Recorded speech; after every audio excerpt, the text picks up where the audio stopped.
नमस्कार।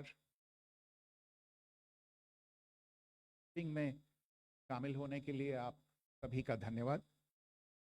जैसा कि आप सभी जानते हैं, 22 अप्रैल 2025 को लश्कर तैयबा से संबंधित पाकिस्तानी और पाकिस्तान प्रशिक्षित आतंकवादियों ने भारत में जम्मू और कश्मीर के पहलगाम में भारतीय पर्यटकों पर बर्बरतापूर्ण हमला किया। 25 भारतीयों और एक नेपाली नागरिक को कायरतापूर्ण मौत के घाट उतार दिया गया। मुंबई के 26 नवंबर 2008 के हमलों के बाद यह भारत में हुई किसी आतंकवादी हमले में मारे गए आम नागरिकों की संख्या की दृष्टि से सबसे गंभीर घटना है। पहलगाम का हमला अत्यधिक बर्बरतापूर्ण था, जिसमें वहां मौजूद लोगों को करीब से और उनके परिवारों के सामने सिर पर गोली मारी गई। हत्या के इस तरीके से परिवार के सदस्यों को जानबूझकर आघात पहुंचाया गया। साथ ही उन्हें यह नसीहत भी दी गई कि वे वापस जाकर इस संदेश को पहुंचा दें। यह हमला स्पष्ट रूप से जम्मू और कश्मीर में बहाल हो रही सामान्य स्थिति को बाधित करने के उद्देश्य से किया गया था। चूंकि पर्यटन फिर से अर्थव्यवस्था का मुख्य आधार बन रहा था, इस हमले का मुख्य उद्देश्य इसे प्रतिकूल रूप से प्रभावित करना था। पिछले वर्ष आप सभी जानते हैं, 2.25 करोड़ से अधिक पर्यटक कश्मीर आए थे। इस हमले का मुख्य उद्देश्य इसलिए संभवतः यह था कि इस संघ राज्य क्षेत्र में विकास और प्रगति को नुकसान पहुंचाकर इसे पिछड़ा बनाए रखा जाए और पाकिस्तान से लगातार होने वाले सीमा पार आतंकवाद के लिए उपजाऊ जमीन बनाने में सहायता की जाए। हमले का यह तरीका जम्मू और कश्मीर और शेष राष्ट्र दोनों में सांप्रदायिक दंगे भड़काने के उद्देश्य से भी प्रेरित था। इसका श्रेय सरकार और भारत के सभी नागरिकों को दिया जाना चाहिए कि इन प्रयासों को विफल कर दिया गया। एक समूह ने खुद को रेजिस्टेंस फ्रंट TRF कहते हुए इस हमले की जिम्मेदारी ली है। यह समूह संयुक्त राष्ट्र द्वारा प्रतिबंधित पाकिस्तानी आतंकवादी समूह लश्कर तैयबा से जुड़ा हुआ है। यह उल्लेखनीय है कि भारत ने मई और नवंबर 2024 में संयुक्त राष्ट्र की 1267 कमेटी की सैंक्शंस मॉनिटरिंग टीम को अर्धवार्षिक रिपोर्ट प्रस्तुत की थी, जिसमें TRF के बारे में साफ इनपुट दिए गए थे। इससे पाकिस्तान स्थित आतंकवादी समूहों के लिए कवर के रूप में TRF की भूमिका सामने आई थी। इससे पहले भी दिसंबर 2023 में भारत ने इस टीम को लश्कर ए तैयबा और जैश ए मोहम्मद के बारे में सूचित किया था, जो टीआरएफ जैसे छोटे आतंकवादी समूहों के माध्यम से अपनी गतिविधियों को संचालित कर रहे हैं। इस संबंध में 25 अप्रैल को यूएन सिक्योरिटी काउंसिल प्रेस वक्तव्य में टीआरएफ के संदर्भ को हटाने के लिए पाकिस्तान के दबाव पर भी ध्यान दिया जाना चाहिए। पहलगाम आतंकवादी हमले की जांच से पाकिस्तान के साथ आतंकवादियों के संपर्क उजागर हुए हैं। रेजिस्टेंस फ्रंट द्वारा किए गए दावे और लश्कर ए तैयबा से ज्ञात सोशल मीडिया हैंडल द्वारा इसको रीपोस्ट किया जाना इसकी पुष्टि करता है। चश्मदीद गवाहों और विभिन्न जांच एजेंसियों को उपलब्ध अन्य सूचनाओं के आधार पर हमलावरों की पहचान भी हुई है। हमारी इंटेलिजेंस ने इस टीम के योजनाकारों और उनके समर्थकों की जानकारी जुटाई है। इस हमले की रूपरेखा भारत में सीमा पार आतंकवाद को अंजाम देने के पाकिस्तान के लंबे ट्रैक रिकॉर्ड से भी जुड़ी हुई है, जिसके लिखित और स्पष्ट दस्तावेज उपलब्ध हैं। पाकिस्तान दुनिया भर में आतंकवादियों के लिए एक शरण स्थल के रूप में पहचान बना चुका है। यहाँ अंतर्राष्ट्रीय स्तर पर प्रतिबंधित आतंकवादी सजा पाने से बचे रहते हैं। इसके अलावा पाकिस्तान ने इस मुद्दे पर विश्व और फाइनेंशियल एक्शन टास्क फोर्स जैसे अंतर्राष्ट्रीय मंचों को जानबूझकर गुमराह करने के लिए भी जाना जाता है। साजिद मीर का मामला, जिसमें इस आतंकवादी को पाकिस्तान ने मृत घोषित कर दिया था और फिर अंतर्राष्ट्रीय दबाव के परिणाम स्वरूप वो जीवित पाया गया, इसका सबसे स्पष्ट उदाहरण है। ये स्वाभाविक है कि पहलगाम में हुए इस हमले से जम्मू और कश्मीर के साथ साथ भारत के अन्य भागों में भी आक्रोश देखा गया। हमलों के बाद भारत सरकार ने स्वाभाविक रूप से पाकिस्तान के साथ संबंधों को लेकर कुछ कदम उठाए। आप सभी उन निर्णयों से अवगत हैं जिसकी घोषणा 23 अप्रैल को की गई थी। तथापि यह आवश्यक समझा गया कि 22 अप्रैल के हमले के अपराधियों और उनके योजनाकारों को न्याय के कटघरे में लाया जाए। हमलों के एक पखवाड़े के बाद भी पाकिस्तान द्वारा अपने क्षेत्र या अपने नियंत्रण वाले क्षेत्रों में आतंकवादियों की इंफ्रास्ट्रक्चर के विरुद्ध कार्यवाही करने के लिए कोई स्पष्ट कदम नहीं उठाया गया है।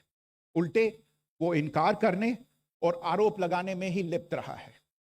पाकिस्तान आधारित आतंकवादी मॉड्यूल्स पर हमारी खुफिया निगरानी ने संकेत दिया है कि भारत के विरुद्ध आगे भी हमले हो सकते हैं। अतः इनको रोकना और इनसे निपटना दोनों को बेहद आवश्यक समझा गया। आज सुबह, जैसा कि आपको ज्ञात होगा, भारत ने इस तरह के सीमा पार हमलों का जवाब देने और उन्हें रोकने तथा उनका प्रतिरोध करने के अपने अधिकार का प्रयोग किया है। ये कार्यवाही नपीतुली, नॉन एस्केलेटरी, अनुपातिक और जिम्मेदारीपूर्ण है। यह आतंकवाद की इंफ्रास्ट्रक्चर को समाप्त करने और भारत में भेजे जाने वाले संभावित आतंकवादियों को अक्षम बनाने पर केंद्रित है। आपको यह भी स्मरण होगा कि 25 अप्रैल 2025 को संयुक्त राष्ट्र सुरक्षा परिषद ने पहलगाम आतंकवादी हमले पर एक प्रेस वक्तव्य जारी किया था, जिसमें आतंकवाद के इस निंदनीय कार्य के अपराधियों, आयोजकों, फाइनेंसरों और प्रायोजकों को जवाबदेह ठहराने और उन्हें न्याय के दायरे में लाने की आवश्यकता पर जोर दिया गया था। भारत की आज की इस कार्यवाही को इसी संदर्भ में देखा जाना चाहिए। Good morning. Thank you all for joining this briefing. As you are all aware, on April 22, 2025, Pakistani and Pakistan-trained terrorists belonging to the Lashkar-e-Taiba carried out a savage attack on Indian tourists at Pahalgam in Jammu and Kashmir in India. They murdered 26 people, including one national of Nepal, causing the largest number of civilian casualties in a terrorist attack in India since the 26 November 2008 attacks in Mumbai. The attack in Pahalgam was marked by extreme barbarity, with the victims mostly killed with headshots from close range and in front of their families. Family members were deliberately traumatized through the manner of the killing, accompanied by the exhortation that they should take back the message. The attack was clearly driven by the objective of undermining the normalcy returning to Jammu and Kashmir. In particular, it was designed to impact the mainstay of the economy, tourism, with a record 23 million tourists visiting the valley last year. The calculation, presumably, was that harming growth and development in the Union Territory would help keep it backward and create fertile ground for continued cross-border terrorism from Pakistan. The manner of the attack was also driven by an objective of provoking communal discord, both in Jammu and Kashmir and the rest of the nation. It is to the credit of the government and the people of India that these designs were foiled. A group calling itself the Resistance Front has claimed responsibility for the attack. This group is a front for the UN-proscribed Pakistani terrorist group Lashkar-e-Taiba. It is notable that India had given inputs about the TRF in the half-yearly report to the monitoring team of the UN's 1267 Sanctions Committee in May and November 2024, bringing out its role as a cover for Pakistan-based terrorist groups. Earlier too, in December 2023, India had informed the monitoring team about Lashkar and Jaish-e-Mohammed operating through small terror groups such as the TRF. Pakistan's pressure to remove references to TRF in the April 25 UN Security Council press statement is notable in this regard. Investigations into the Pahalgam terror attack have brought out the communication notes of terrorists in and to Pakistan. The claims made by the Resistance Front and their reposting by known social media handles of the Lashkar-e-Taiba speak for themselves. Identification of the attackers based on eyewitness accounts, as well as other information available to law enforcement agencies, has also progressed. Our intelligence has developed an accurate picture of the planners and backers of this team. The features of this attack also tie in with Pakistan's long track record of perpetrating cross-border terrorism in India, which is well documented and beyond question. Pakistan also has a well-deserved reputation as a haven for terrorists from around the world, with internationally proscribed terrorists enjoying impunity there. In addition, Pakistan has been known to willfully mislead the world and international forums, such as the Financial Action Task Force, on this issue. The Sajid Mir case, in which this terrorist was declared dead and then, in response to international pressure, brought back to life, found alive and arrested, is the most glaring example. The latest attack in Pahalgam has understandably generated deep anger in Jammu and Kashmir and in other parts of India. Following the attacks, the government of India naturally responded with a set of initial measures relating to our engagement with Pakistan. You're all aware of the decisions that were announced on the 23rd of April. However, it was deemed essential that the perpetrators and planners of the 22nd April attack be brought to justice. Despite a fortnight having passed since the attacks, there has been no demonstrable step from Pakistan to take action against the terrorist infrastructure on its territory or on territory under its control. Instead, all it has indulged in are denials and allegations. Our intelligence monitoring of Pakistan-based terrorist modules indicated that further attacks against India were impending. There was thus a compulsion both to deter and to preempt.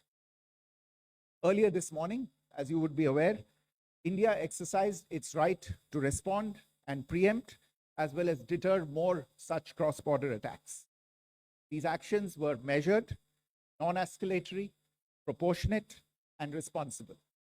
They focused on dismantling the terrorist infrastructure and disabling terrorists likely to be sent across to India.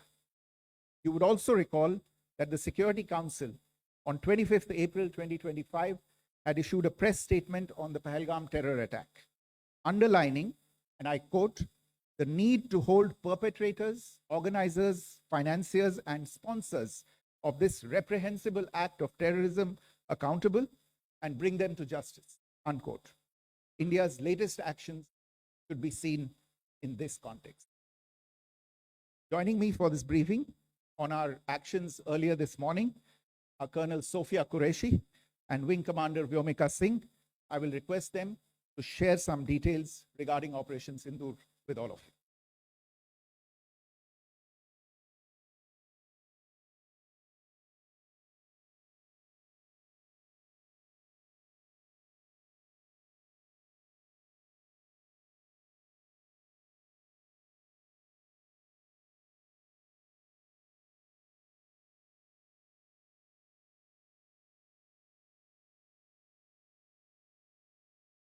प्रभात देवियों और सज्जनों, मैं colonel Sophia Qureshi और मेरे साथ wing commander Vyomika Singh आज आपको 6 से 7 मई 2025 की रात 1:05 से 1:30 बजे के बीच भारतीय सशस्त्र बलों द्वारा अंजाम दिए गए ऑपरेशन सिंदूर के बारे में जानकारी देंगे। ऑपरेशन सिंदूर 22 अप्रैल को पहलगाम में हुए विभत्स आतंकवादी हमले के शिकार मासूम नागरिकों व उनके परिवारों को न्याय देने के लिए लॉन्च किया गया था। इस कार्रवाई में 9 टेररिस्ट कैंप्स को टारगेट किया गया और पूरी तरह से इसे बर्बाद किया गया। पाकिस्तान में पिछले 3 दशकों से टेरर इंफ्रास्ट्रक्चर का निर्माण हो रहा है। इसमें recruitment, indoctrination centres, training areas व लॉन्च पैड शामिल थे, जो पाकिस्तान और पाक अधिकृत जम्मू कश्मीर POJK दोनों में फैले हैं। Operation Sindoor was launched by Indian Armed Forces to deliver justice to the victims of Pahalgam terror attack and their families. 9 terrorist camps were targeted and successfully destroyed. Over the last 3 decades, Pakistan has systematically built terror infrastructure. It is a complex web of recruitment and indoctrination centers, training areas for initial and refresher courses, and launch pads for handlers. These camps are located both in Pakistan as well as Pakistan-occupied Jammu and Kashmir areas. Some of the well-known training camps are located, as you can see on the screen. They are distributed from Sawai Nala in the north, counting to approximately 21, ending at Bhagalpur to the south. इन लक्ष्यों का चयन विश्वसनीय intelligence सूचनाओं के आधार पर हुआ ताकि आतंक गतिविधियों की रीढ़ तोड़ी जा सके, और यह खास ध्यान दिया गया कि निर्दोष नागरिकों और सिविलियन इंस्टॉलेशन को नुकसान न पहुंचे। The selection of these targets for Operation Sindoor was based on credible intelligence inputs and role of these facilities in perpetrating the terror activities. The locations were so selected to avoid damage to civilian infrastructures and loss of any civilian lives. This was done with due diligence, and the camps selected for targeting and their engagement will now be shown to you one by one. POJK ये targets मैं आपको बताना चाहूँगी। सबसे पहले सवाई नाला camp Muzaffarabad, जो कि POJK के लाइन ऑफ कंट्रोल से 30 किलोमीटर दूर है। यह एक लश्कर तोयबा का ट्रेनिंग सेंटर था। 20 अक्टूबर 2024 सोनमर्ग, 24 अक्टूबर 24 गुलमर्ग, 22 अप्रैल 2025 पहलगाम, इन हमलों के आतंकियों ने यहीं से प्रशिक्षण लिया था। सैयदना बिलाल कैंप जफराबाद, यह एक जैश ए मोहम्मद का स्टेजिंग एरिया है। यह हथियार विस्फोटक और जंगल सर्वाइवल ट्रेनिंग का केंद्र भी था। गुलपुर कैंप कोटली, यह LOC से 30 किलोमीटर दूर था। लश्कर तोयबा का बेस था, जो रजौरी पुंछ में सक्रिय था। 20 अप्रैल 2023 को पुंछ में और 9 जून 24 को तीर्थ यात्रियों के बस हमले में यहीं से आतंकी को ट्रेन किया गया था।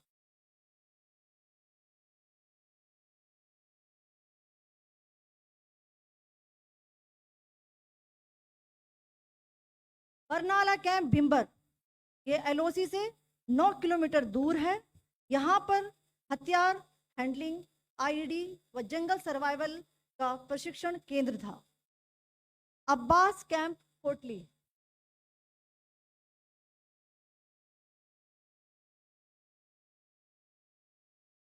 यह एलओसी से 13 किलोमीटर दूर है। लश्कर ए तौयबा का फिदाइन यहाँ तैयार होता था। इसकी कैपेसिटी 15 टेररिस्ट को ट्रेन करने की थी।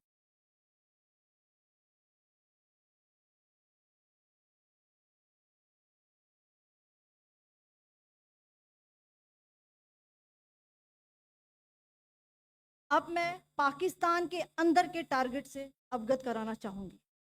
पहला, सर्जल कैंप सियालकोट,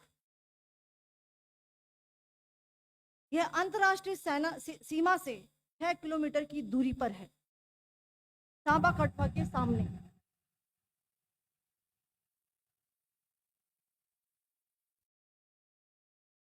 मार्च 2025 में जम्मू एंड कश्मीर पुलिस के 4 जवानों को जो हत्या की गई थी, उन आतंकवादियों को इस जगह पर ट्रेन किया गया था। दूसरा, महमूना जाया कैंप सियालकोट, यह 18 से 12 किलोमीटर आईबी से दूर था। हिजबुल मुजाहिदीन का बहुत बड़ा कैंप था। ये कठुआ जम्मू क्षेत्र में आतंक फैलाने का नियंत्रण केंद्र था। पठानकोट एयरफोर्स बेस पर किया गया हमला भी इसी कैंप से प्लान और डायरेक्ट किया गया था। मरकज ताइबा मुरीद के, यह आईबी से 18 से 25 किलोमीटर दूरी पर है। 2008 के मुंबई हमले के आतंकी भी यहीं से प्रशिक्षित हुए थे। अजमल कसब और डेविड हेडली भी यहाँ ट्रेन हुए थे।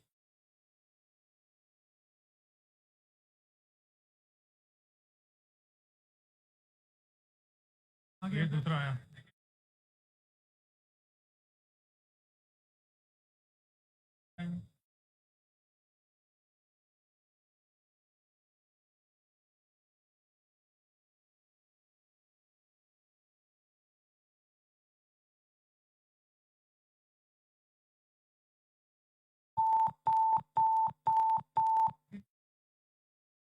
एंक्लोजर सेम ही है, just hit the target.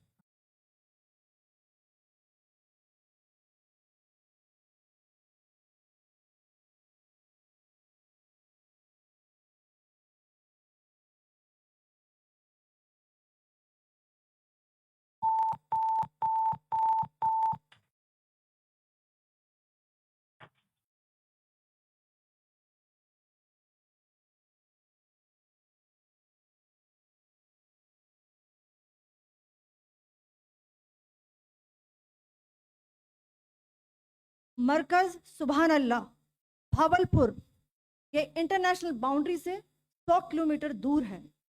Jaish ए मोहम्मद का मुख्यालय था। यहाँ पर रिक्रूटमेंट, ट्रेनिंग व इंडोक्ट्रिनेशन का केंद्र भी था। शीर्ष आतंकी अक्सर यहाँ आते थे।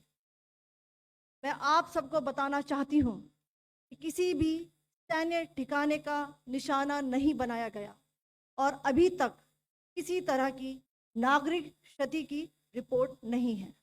धन्यवाद। जय Hind. The strike on the terror camps were undertaken through precision capability, as shown to you. A niche technology weapons with careful selection of warheads was ensured so that there will be no collateral damage. The point of impact in each of the target was a specific building or a group of buildings. All the targets were neutralized with clinical efficiency, and the results reiterate the professionalism of the Indian Armed Forces in the planning and execution of their operations. No military establishments were targeted. India has demonstrated considerable restraint in its response. However, it must be said that the Indian Armed Forces are fully prepared to respond to Pakistani misadventures, if any, that will escalate the situation. Jai Hind, and thank you very much. Ladies and gentlemen, friends in the media, I ask your indulgence today in view of the fact that this is still an evolving situation. We will therefore not be able to take questions and answers today, but we will come back for more updates and more briefings shortly. Thank you all very much for joining us this morning. Thank you.